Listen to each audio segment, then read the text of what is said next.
जी, अस्सलाम वालेकुम दोस्तों, जौन-सा आज का हमारा बेसिक टॉपिक है वो है लीनियर रिग्रेशन के बारे में। और ये लीनियर रिग्रेशन जौन-सा है ये एक्चुअली एक लीनियर रिलेशनशिप होता है, 2 डिपेंडेंट वेरिएबल, एक डिपेंडेंट वेरिएबल और दूसरा इंडिपेंडेंट वेरिएबल के दरमियान। और ये रिलेशनशिप हमें ये बताता है कि how good is the relationship between 2 variable. 2 variable क्या हैं, एक डिपेंडेंट वेरिएबल है और दूसरा इंडिपेंडेंट वेरिएबल है। और डिपेंडेंट वेरिएबल को हम वाई एक्सिस पर लेते हैं और इंडिपेंडेंट वेरिएबल को एक्स एक्सिस पर लेते हैं। इस केस में हमने एक एप्पल केस लिया हुआ है। एप्पल केस उसमें हमने वेट को वेरी करवाया है प्राइस के साथ। वेट को हमने एक्स एक्सिस पर लिया है, प्राइस को वाई एक्सिस पर लिया है और हमने ये डिफरेंट वैल्यूज एंटर की हैं। फॉर एग्जांपल जब एक्स 1 होगा, 2 होगा और 3 होगा और 4 होगा, तो फिर इसकी वाई की वैल्यू क्या होगी? वाई एक्चुअली प्राइस है और ये 400 होगी, 800, 1200 और 1600 होगी। ये हमारे पास डाटा गिवन है, ग्राफ की फॉर्म में भी शो किया गया है। और ये बात आप नोट करें यहाँ पर कि हम लीनियर रिग्रेशन के लिए मुख्तलिफ फार्मूले यूज़ करते हैं, लेकिन ये फार्मूले एक्चुअली सेम ही है। फर्स्ट फार्मूला जो है y is equal to m x plus b और y is equal to a x plus b, ये y is equal to a plus 3x, ये एक्चुअली सारे फार्मूले सेम ही है। जस्ट हमने जौन से हमने वेरिएबल डिफरेंट यूज़ किए हैं। पहले बी को यूज़ किया, फिर इधर से जौन सा हमने बी की जगह पर ए यूज़ कर लिया है और ए की जगह पर बी यूज़ कर लिया है। एक्चुअली कैलकुलेटर में जौन सा हमारे पास फार्मूला प्रोवाइड किया जाता है वो यही फार्मूला प्रोवाइड किया जाता है, y is equal to a plus b x. इसलिए हम यही फार्मूला यूज़ करेंगे ताकि कोई इशू ना हो। फिर हमने ये y is equal to a plus b x, जब हमने कैलकुलेटर में वैल्यूज़ इंटर की हैं, एक्स के में इंटर लीनियर रिग्रेशन में जाकर वैल्यूज़ इंटर की हैं, एक्स की वैल्यू इंटर की हैं और y की, हमारे पास जो सा आंसर आ गया है वो हमारे पास a की वैल्यू आई है 0 और b की आई है 400 और r की आई है 1। एक्चुअली जो सा हमारे पास इधर ए है वाई इंटरसेप्ट एक्चुअली ये वैल्यूज स्टार्ट कहाँ से हो रही हैं? ये वैल्यू इंटर 0 से स्टार्ट हो रही हैं, इसलिए ए की वैल्यू 0 आई है। और बी स्लोप है, एक्चुअली ये हमें रेट बताता है कि ये एक्चुअली वैल्यूज डिफर किस तरह से कर रही हैं, रेट क्या जा रहा है। और आर कोरिलेशन है कि रिलेशनशिप गुड कितना है। और ये एक्स इंडिपेंडेंट वेरिएबल है और y डिपेंडेंट वेरिएबल है। x इंडिपेंडेंट वेरिएबल इसलिए है कि हम जितना चाहें इंक्रीज कर सकते हैं, लेकिन y डिपेंडेंट वेरिएबल है। क्यों डिपेंडेंट वेरिएबल है? डिपेंडेंट वेरिएबल इसलिए है क्योंकि ये x पे डिपेंड कर रहा है, इसकी वैल्यू उसी हिसाब से इंक्रीज करते ही जाएगी जिस तरह x की करेगी इंक्रीज। फिर हमने जब ये फार्मूले में हमने कैलकुलेटर की मदद से हमने ये ए बी और आर की वैल्यू फाइंड की है, तो फिर हम अननोन वैल्यू फाइंड कर सकते हैं। अननोन वैल्यू कैसे फाइंड कर सकते हैं, ये मैं आपको कैलकुलेटर की मदद से भी बताता हूँ कैसे फाइंड कर सकते हैं। अगर हमारे पास y 2400 है तो फिर x की वैल्यू क्या होगी? x यहाँ पर अननोन वैल्यू है। x की वैल्यू जब हमने ये फार्मूला ऊपर वाला लगाया है तो ये हमारे पास वैल्यू ये देखें आ गई है, x इज इक्वल टू 6 आ गया है। मतलब क्या है, हमारे पास जो सा अब वो 2400 प्राइस जब हमने ली है तो हमारे पास 6 kg एप्पल आएंगे। तो इसी तरह से अगर हमारे पास x दिया हुआ है, 8 वैल्यू दी हुई है इसकी, तो हमारे पास y की वैल्यू अगर गिवन नहीं है, y हमारे पास अननोन है, तो हम y की वैल्यू भी फाइंड कर सकते हैं। और ये वही फार्मूला यूज करेंगे, y is equal to a plus b x, और हमारे पास ये वैल्यू आ जाएगी y is equal to 3200। It means that हमने 3200 पेमेंट लगाई है और हमारे पास 8 kg एप्पल आए हैं।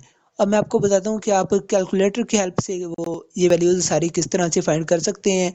और ये भी जौन सी बातें हैं, जौन सा ये इधर से हमने अननोन वैल्यू फाइंड की है, ये भी वन लाइन ऑफ कोड से कैलकुलेटर से हम किस तरह से ये फाइंड कर सकते हैं।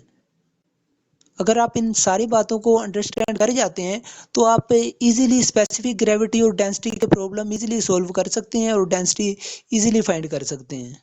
अब जौन सी आपने कैलकुलेटर की हेल्प से वैल्यू फाइंड करनी है ना, जौन सी आपने लीनियर रिग्रेशन वाली, आपने सबसे पहले मोड वाला बटन प्रेस करना है और इधर से जाना है स्टार्ट में, 3 वाला ऑप्शन प्रेस करना है आपने, 3 वाला बटन, और ये स्टार्ट का टैब ओपन हो गया है। फिर आपने 2 प्रेस करना है और ये हमारे पास एक्चुअली लीनियर रिग्रेशन का भी सेम फार्मूला आ जाता है।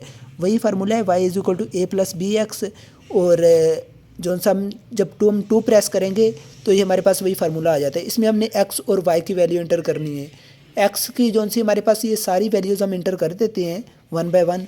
पहले हमारे पास 1 है और फिर 2 है और इसी तरह से बाकी वैल्यूज़ भी इंटर कर देते हैं। 3 है और ये 4 है।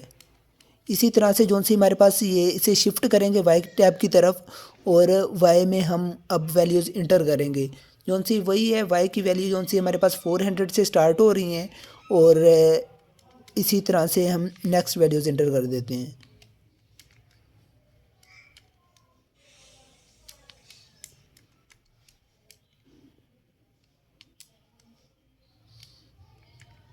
जब ये सारी वैल्यूज़ इंटर हो जाएं उसके बाद आप लोगों ने एसी वाला बटन इधर से ऑल क्लियर वाला बटन दबाना है और ये क्लियर हो जाएंगी वैल्यूज़।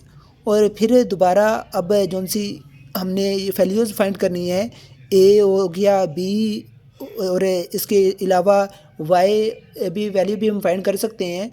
वाई और एक्स तो वैसे भी वेरिएबल हैं, ये एक्चुअली हम डिफरेंट वैल्यूज़ इसकी हो सकती हैं और एक्चुअली हम इससे वैल्यूज़ फाइंड करते हैं। ए की वैल्यू फाइंड करते हैं, बी की फाइंड करते हैं और हम कोरिलेशन फाइंड करते हैं। आपने शिफ्ट वाला बटन प्रेस करना है और उसके बाद प्रेस करना है 1 वाला।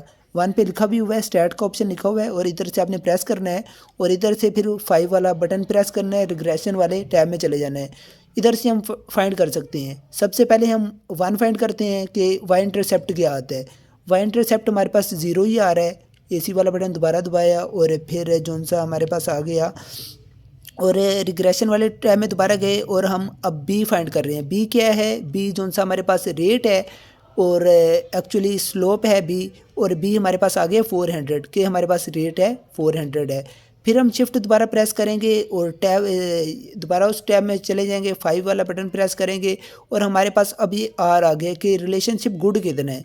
ये हमारे पास 1 है। ये इसका मतलब क्या है? ये परफेक्टली लीनियर रिलेशनशिप है। और फिर अगर हम अब अननोन वैल्यू किस तरह से फाइंड कर सकते हैं, मैंने आपको बताया था कि अगर हम वैल्यू चेंज करें, फॉर एग्ज़ाम्पल मैंने इधर 2400 यूज़ की है और वाई की वैल्यू मैंने 2400 रखी है और अब हम एक्स की वैल्यू अननोन लेके फाइंड करना चाहते हैं। एक्चुअली आपने जोन सी अननोन वैल्यू फाइंड करनी है वही आपने स्टैट वाले ऑप्शन में जाना है और रिग्रेशन वाला टैब में चले जाना है। अब आपने इस बात का ध्यान रखना है कि जोन सी आपने अननोन वैल्यू फाइंड करनी है ना, वही आपने इधर से सिलेक्ट करना है। अब मैंने आपको बताया है कि हमने वाई चेंज किया है, 2400 लिया है और हमारे पास अननोन क्या है? एक्स अननोन है। तो हम अननोन फाइंड करना चाहते हैं, एक्स फाइंड करना चाहते हैं, इसलिए मैं 4 पे क्लिक करूँगा। 4 पे क्लिक करने के बाद अब आपने जोन सी वैल्यू नोन है हमारे पास वाई की, वो आपने इसको बतानी है। वो हमारे पास है 2400, वो 2400 है और मैंने इधर से लिख दिया है। मतलब मेरे कहने का क्या है कि वाई में चेंज आया है, 2400 तक आया है और हम अननोन एक्स फाइंड करना चाहते हैं। तो ये जैसे ही मैंने ये इंटर पर क्लिक किया है तो मेरे पास 6 आ गया है। वही 6 आंसर आया है जोन सा हमने फार्मूला लगाकर फाइंड किया है। बिल्कुल इसी तरह से नेक्स्ट केस में जोन सा हमने फाइंड किया है वो हमने अब एक्स में चेंज किया है और वाई को अननोन के तौर पर हमने फाइंड किया है। बिल्कुल आपने शिफ्ट पर दोबारा क्लिक करना है और स्टार्ट में चले जाना है 1 प्रेस करके और ये रिग्रेशन वाले टैब में चले जाना है। और अब हम जोन सी न्यू वैल्यू फाइंड करना चाहते हैं, अननोन फाइंड करना चाहते हैं, वो हम वाई का फाइंड करना चाहते हैं। तो आपने इधर 5 प्रेस करना है और अननोन फाइंड करना है। आपने ये कोशिश कर ये ध्यान रखना है इस बात का कि लेफ़्ट साइड पर ही नॉन वैल्यू इंटर करनी है। अब हमारे पास एक्स की वैल्यू क्या है? 8, यानी कि एक्स की वैल्यू न्यू हमारे पास 8 है और वाई की अननोन वैल्यू जब हम इंटर करेंगे तो ये हमारे पास वाई की वैल्यू आ गई 3200। आप देख सकते हैं फार्मूले से भी सेम आई है वैल्यू। और इस तरह से आप ये एक्चुअली एक बेसिक सा एक्सपेरिमेंट था जिससे वैल्यू आप बेसिक के तौर पे फाइंड कर सकते हैं। यही सेम मेथड यूज़ करते हैं हम डेंसिटी और स्पेसिफिक ग्रेविटी के केस में, इसी तरह बिल्कुल हम वैल्यू इंटर करते हैं। और ये जौन सी वैल्यूज़ होती हैं ये कैलकुलेटर में प्रीवियस रिकॉर्ड भी सेव रहता है। जौन से हमने फर्स्ट ऑफ ऑल इंटर की थी एक्स और वाई की वैल्यू, वो इसमें सेव रहती हैं, उस टाइम तक सेव रहती हैं जब हम कैलकुलेटर को पावर ऑफ नहीं कर देते। जब हम पावर ऑफ कर देते हैं फिर ही डाटा क्लियर होता है। इसके अलावा ऑन प्रेस करने से या ऑल क्लियर प्रेस करने से डाटा क्लियर नहीं होता। उम्मीद है आपको समझ आ गई होगी। अगर फिर भी कोई क्वेश्चन हो तो आप प्लीज़ बता सकते हैं।